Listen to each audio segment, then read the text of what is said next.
Hey guys, thanks for tuning in to another video on ForgottenWeapons.com. I'm Ian McCollum, and today, courtesy of Interordnance/Royal Tiger Imports, we're taking a look at a pretty darn scarce variation of the Steyr Mannlicher straight pull rifle system.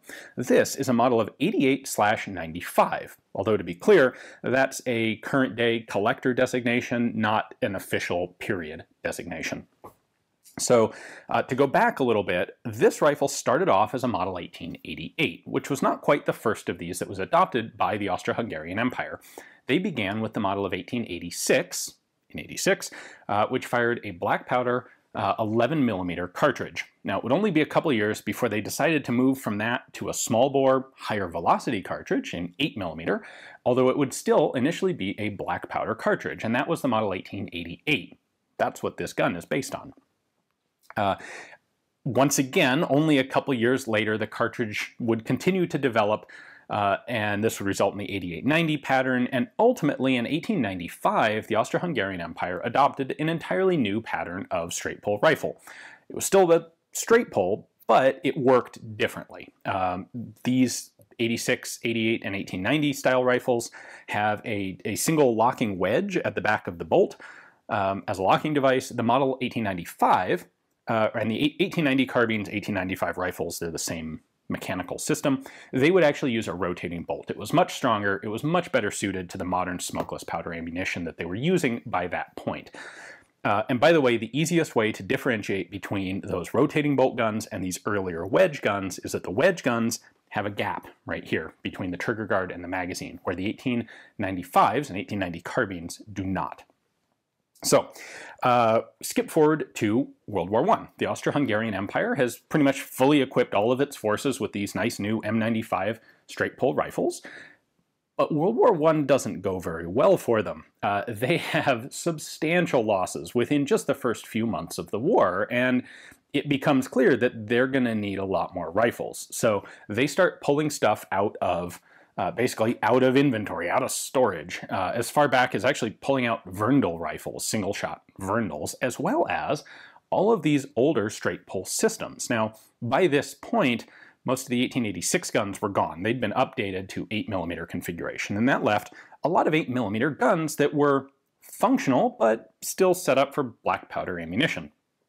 And because the cartridge was black powder, a lot of these guns had pretty rough bores at this point, and so it was decided to rebarrel a bunch of them. And if you're going to rebarrel them to use modern ammunition, which they did, you might as well use the modern sight system as well. And that is the core of the 8895 pattern. Let me show you up close.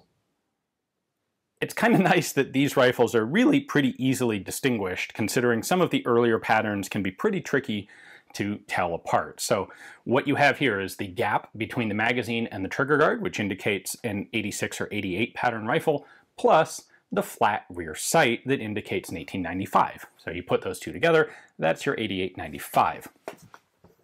For comparison's sake, here is an original 8890 with its substantially different style of rear sight, and here's our 8895. And here's our 8895 compared to a full-on 1895 pattern. So you can see that the rear sights here are the exact same style.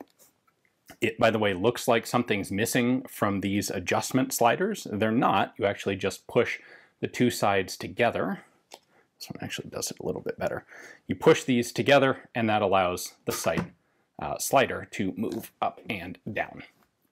Frankly, there's really not that much else to show you on one of these rifles, because not that much else changed. I will point out that original guns will have their military acceptance dates stamped on the barrel here. Because this has a replacement barrel, it doesn't have that original stamp, so you won't find those on 8895s. One additional modification that was made typically when the guns were rebarreled was the addition of a rear handguard, because the original 88 and 90 patterns of rifle did not have handguards back here, but those handguards proved very helpful to have in actual trench warfare. So some of the guns have them. There are lots of period pictures of troops, especially Bulgarian troops, who also got these rifles with rear handguards. They typically go from the middle barrel band here back to the rear sight, and they were typically clamped on by a spring clip. So I suspect the two cutouts right here in the stock indicate that this particular rifle did at one point have an upper handguard, but they never did change the barrel bands on these to go around the outside of the handguard. Instead, the handguard clipped on and went over the barrel bands. And that's a design that makes the handguard relatively easy to break or lose. And that's the case on a lot of existing 8895s. In fact, for what it's worth, every single one of these that I saw that came out of Ethiopia, not a one of them had the original handguard on there. The external barrel diameter on the 8895s didn't have to change because it was an 8mm barrel replacing another 8mm barrel. So to keep things simple, they kept the outside diameter the same, which means the stocks and all of the original fittings could go right back on. So the front sights are unchanged. The bayonet lug, the stacking rods, those are unchanged. These use the same bayonets as the 88s and 8890 patterns. I will point out this rifle still has its long-range volley front sight. I believe these were usually ground off on the conversions because the 95 style of rear sight does not have any sort of long-range volley element to it the way that the original 88s did. And last but not least, I will point out there's about half of this stamp remaining visible. This was originally an AOI stamp on the buttstock of the rifle that indicates Italian East Africa, which explains how this rifle came into the possession of the Ethiopians. I think the story of what happened to these rifles after World War I is really as intricate and interesting as what happened to them during and before the war. These are certainly guns that have been there and done that. After the war, of course, Austro-Hungary lost, and so it had to pay substantial reparations to the Entente powers.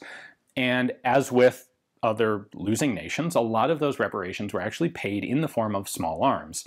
Well, and heavy arms as well, but rifles, machine guns, you name it. The Austro-Hungary gave a lot of that stuff to, in particular, Italy. And so a lot of this would be kind of dispersed throughout Europe and Africa, around the world. The Italian army obviously had its own equipment. It had Carcanos, it had its own machine guns. It was not looking to try and augment its own main military force with a bunch of basically oddball Austro-Hungarian equipment. However, oddball Austro-Hungarian equipment was perfectly suitable for the Italian colonial forces in places like East Africa. Hence, the AOI, Italian East Africa stamp on the buttstock of this rifle. So a lot of these guns of all sorts of configurations and patterns went to Italy and thence to East Africa. In fact, this particular example came out of Ethiopia fairly recently through Interord/Royal Tiger.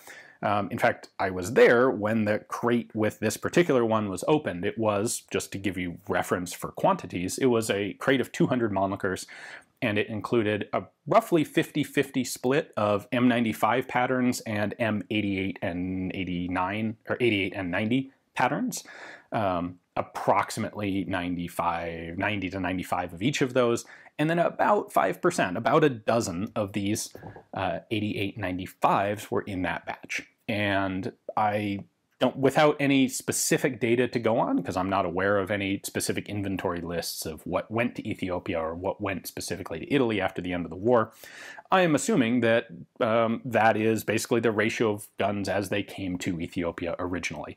These were not very common. I don't have any exact numbers on how many were converted, but it wasn't a ton because, frankly, if an 88 had a good bore, it was less likely to be rebarreled with a new rear sight like this. So anyway, I think it's a pretty cool story. These were quite rare rifles in the United States, or in the collector market worldwide, really, before the guns that came out of Ethiopia, and just given the numbers that were in Ethiopia, they're still really quite rare guns today. So very happy to have the opportunity to show you guys an example like this one. Thanks for watching.